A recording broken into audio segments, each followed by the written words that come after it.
yang sangat luar biasa. Saya ingin berbagi sebuah kisah di sini. Kisah ini saya baru dapatkan sebenarnya dikirim oleh salah satu sahabat dekat saya, Abdurrahman Suhaib. Hafidhahullah, beliau salah satu teman yang tinggal di kota Jeddah. Dan sering kali kami tukar-tukaran, kadang-kadang dia kirim beberapa cuplikan, walaupun dia bukan seorang alim, dia adalah seorang pengusaha gitu kan, tapi sering kali kami ngobrol dan segala macam. Dia sempat mengirimkan kepada saya sebuah kisah mungkin sekitar 2-3 hari yang lalu. Saya sempat terenyuh mendengar kisah itu. Cuplikan seorang hakim di salah satu pengadilan di Saudi yang menghadapi kasus yang menurut dia kasus yang paling unik gitu. Apa ceritanya? Saya waktu dikirimkan cuplikan sekitar 8 menit cuplikan itu, ada gambar orang tua. Ada seorang ibu tua sekali, sudah keriput semua mukanya. Ada juga 2 laki-laki sudah tua di kanannya, di kanan gambar itu ya. Saya belum menangkap pesannya pada saat itu, tapi kemudian saya dengarkan. Mungkin orang kalau tidak mendengar kisah ini, saya juga sempat kirim ke grup teman-teman dai, Allahu alam sempat terbaca atau tidak, karena 8 menit biasa membuat orang jenuh untuk mendengarkan. Tapi kalau didengarkan insya Allah akan dapat poinnya di situ.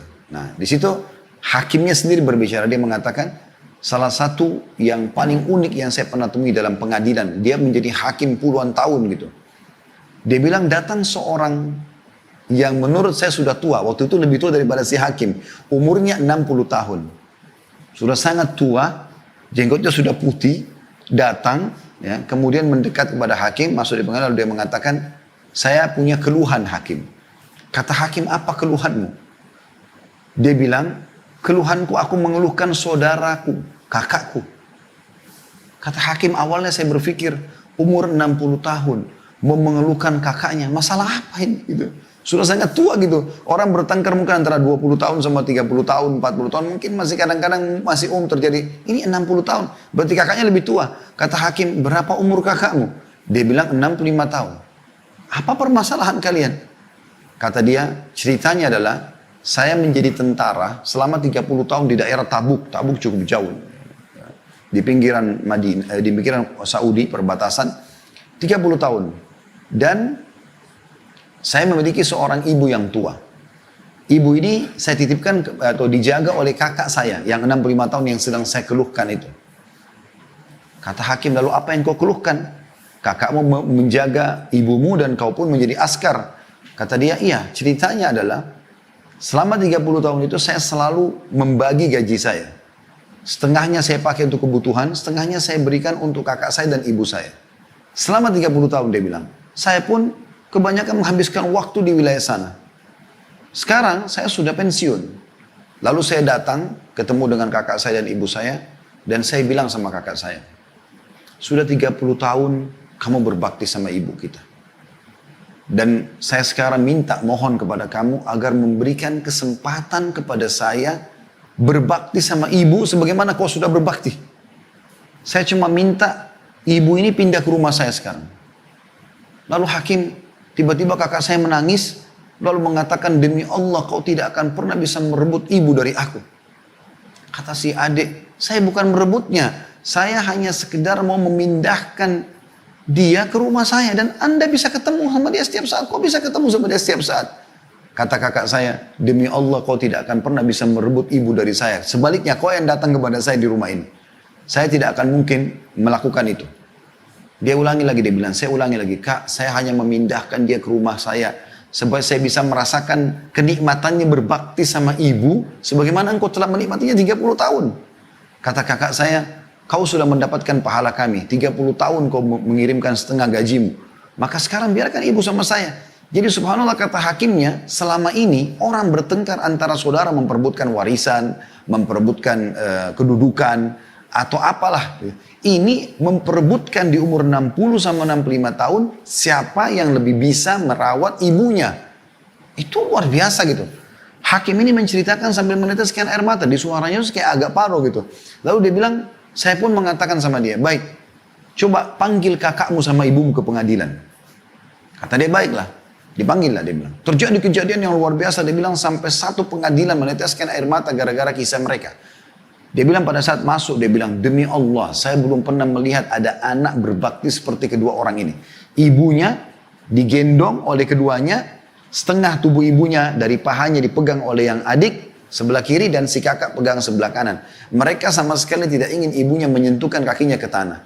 Digendong padahal ibunya masih mampu jalan. Sampai tiba di kursi. Lalu ibunya duduk tengah-tengah, si kakak duduk sebelah kanan, si adik duduk sebelah kiri.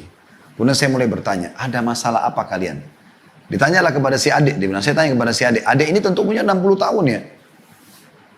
Maka kata adiknya, saya sudah ceritakan kepada anda hakim. Kata hakimnya, saya mau dengar, biar kakakmu juga mendengar keluhanmu, supaya ini benar atau tidak. Saya mau dia membenarkan atau tidak.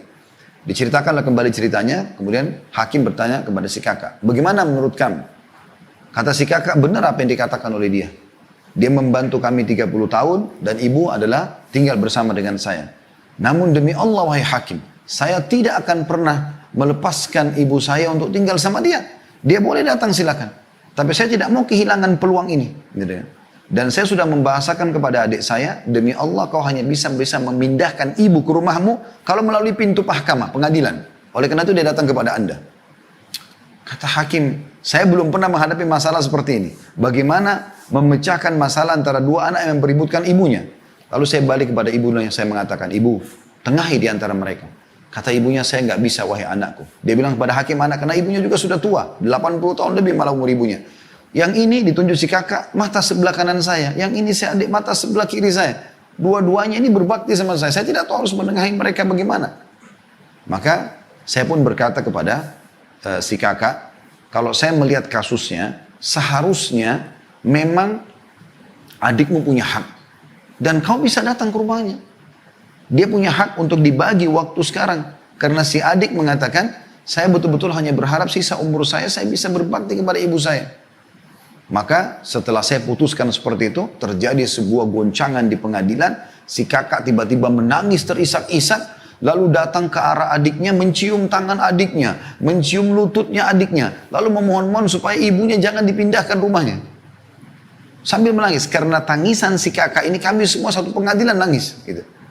Bagaimana mereka luar biasanya mau memperebutkan ibunya. Ini si kakak cium tangan dan lutut adiknya untuk minta supaya ibunya jangan dipindahkan rumah. Kata adiknya, wahai kakak, saya hanya minta pindah, berikan saya kesempatan berbuat baik sebagaimana kau telah buat baik sama ibu. Kau bisa datang.